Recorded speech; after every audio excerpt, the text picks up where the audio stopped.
ఈరోజు ఇక్కడికి వచ్చి మాట్లాడుతున్నాం అంటే కొన్ని నిజాలు మీ ముందు పెట్టాలి. 85 లక్షల మంది కార్మికులు గొంతు ఘోష తెలియజేయడంలో నేను వాళ్ళకి ప్రతినిధిగా వచ్చాను. నేను దినసరి కూలీని, నేను పని చేసుకుంటే నా కనుక కుటుంబం కడదండి. గత 4 నెలల నుంచి మా ఆవేదన, ఆక్రందన, మా ఘోష చెప్పుకుందామంటే ఎవరు వినలేదండి. ఈ రోజు ఇసుక కొరత వల్ల భవన నిర్మాణ కార్మికులు 13 జిల్లాల్లో 36 మంది ఆత్మహత్య చేసుకున్నారండి. ఎందుకు ఆత్మహత్య చేసుకున్నారంటే ఈ ప్రభుత్వ అధికారులు కుటుంబ ఆర్థిక పరిస్థితి, భార్యాభర్తల గొడవలు, ఇంకా ఒక అడుగు ముందుకేసి వాడికి మతి చెలించింది అని పోస్ట్ మార్టం రిపోర్టు FIR లో కూడా రాయించడం జరిగిందండి. ఒక ప్రశ్న నా నుంచి, నేను చదువుకోలేదండి, కూలివాడిని. నా ప్రశ్నలో సత్యం ఉందా లేదా గ్రహించండి. ప్రభుత్వం ఒక నిర్ణయం తీసుకున్నప్పుడు సాధ్యాసాధ్యాలు గమనించాలా లేదా? దీనిపైన ఆధారపడినటువంటి వ్యక్తులు ఏమైపోతారని చెప్పాలా లేదా? స్టాప్ ద స్టాండ్ అన్నారండి, కొత్త పాలసీ అన్నారండి. పాత పాలసీలో 2800కు వచ్చే లారీ ఈ రోజు 6500 అవుతుందండి. భవన నిర్మాణ రంగంపై భారం పడిపోయిందండి. ఎక్కడ నూతన విధానంలో బెనిఫిట్ ఉందనేది ఒకసారి ఆలోచించండి. ఒక్కొక్క కార్మికుడునండి బతుకు భారం అయిపోయి ఏం చేయాలో నిస్సాయితండి. భవన నిర్మాణ కార్మికులకు ఉన్నటువంటి వెసులుబాటు ఏంటంటే ఏ రోజు జీతం ఆ రోజు వచ్చేస్తుందండి. సాయంత్రానికి ఇంటికి ఏం కావాలి, పిల్లలకి ఏం కావాలి పట్టుకెళ్ళిపోయే కార్మికుడు ఈ రోజు డబ్బులు లేక అప్పు పుట్టక పిట్టల రాలిపోయారండి 35 మంది. ఈ రాష్ట్రంలో 85 లక్షల మంది కార్మికులుంటే నమోదైంది 17 లక్షల మంది అండి. నిరక్షరాస్యులండి కార్మికులు. పనికి టైం అయిపోతుందని వెళ్ళిపోతారండి. ఈ రోజు రోడ్డును పడ్డామండి. ఇవన్నీ ఎవరికి చెప్పుకోవాలి? MRO ఆఫీస్ దగ్గర ధర్నా చేసాం, సబ్ కలెక్టర్ దగ్గర ధర్నా చేసాం, కలెక్టర్ ఆఫీస్ లో ధర్నా చేసాం.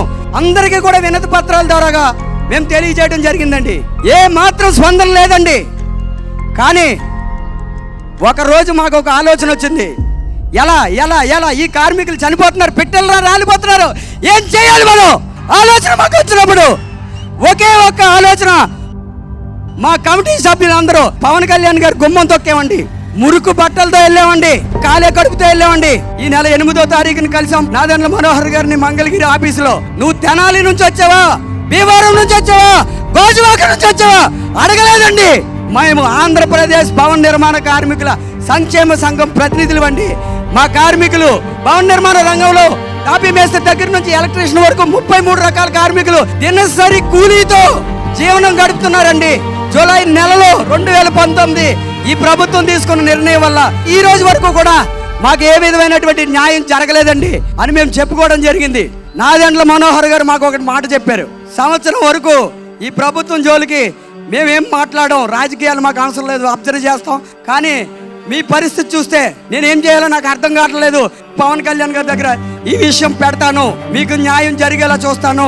ఆవేదనతో కళ్ళంపడ నీళ్ళతో మాట్లాడారండి. 1 సంవత్సరం దాకా మాట్లాడినన్నారు. మరి కళ్యాణ్ గారు ఏమంటారో తెలీదు, ఏమైతుందో తెలీదు. మన పరిస్థితి ఇంకా ఇలాగే కొనసాగుతూ ఉందని చెప్పేసి సరే దేవుడి పైన భారం వేద్దామని అనుకున్నామండి. 20వ తారీఖుని పార్టీ పరంగా స్టాండ్ తీసుకున్నామని చెప్పి మాకు ఒక మెసేజ్ వచ్చింది. 300 మందిని మంగళగిరి ఆఫీసులో పరామర్శించారండి.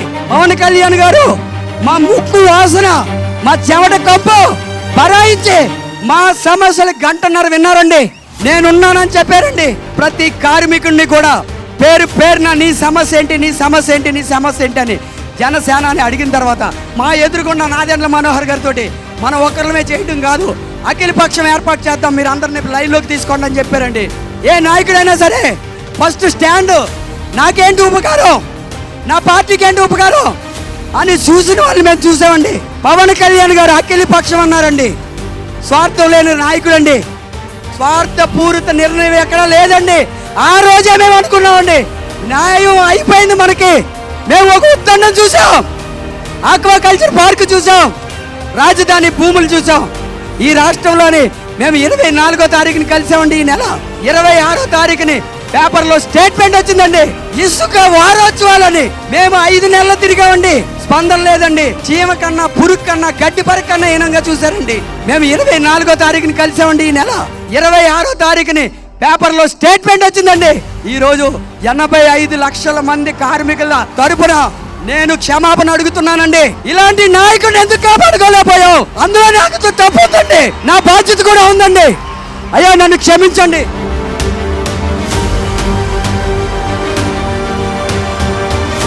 85 లక్షల మంది కార్మికులు తరపున నేను క్షమాపణ కోరుకున్నానండి. కారణం ఏంటంటే గీతలో శ్రీకృష్ణుడు చెప్పాడు, ఎక్కడ అన్యాయం జరిగితే నేను అక్కడ ప్రత్యక్షం అవుతానని చెప్పి. ఆ పవన్ కళ్యాణ్ గారు మాకు కృష్ణుడండి.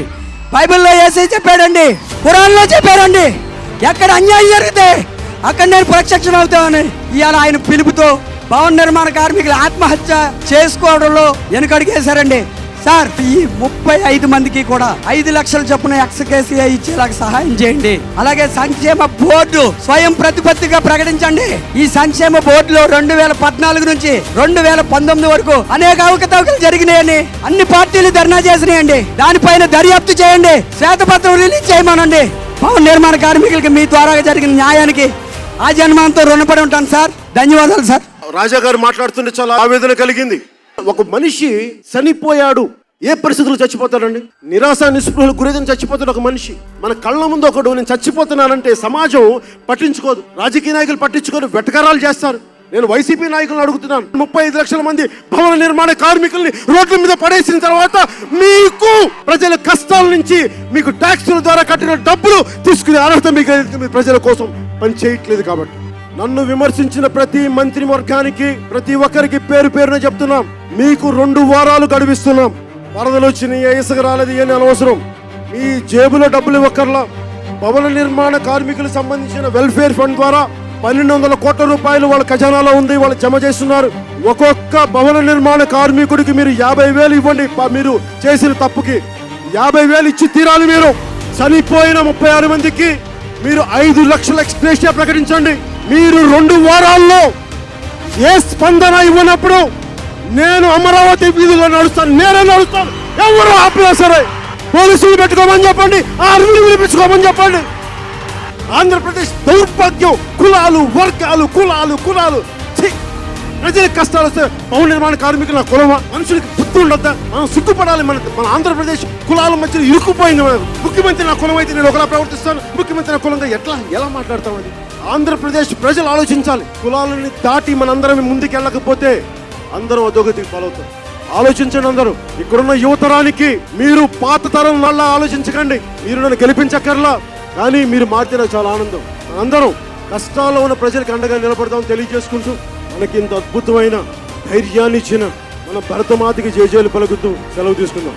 భారత్ మాతా కీ, భారత్ మాతా కీ, భారత్ మాతా కీ జై.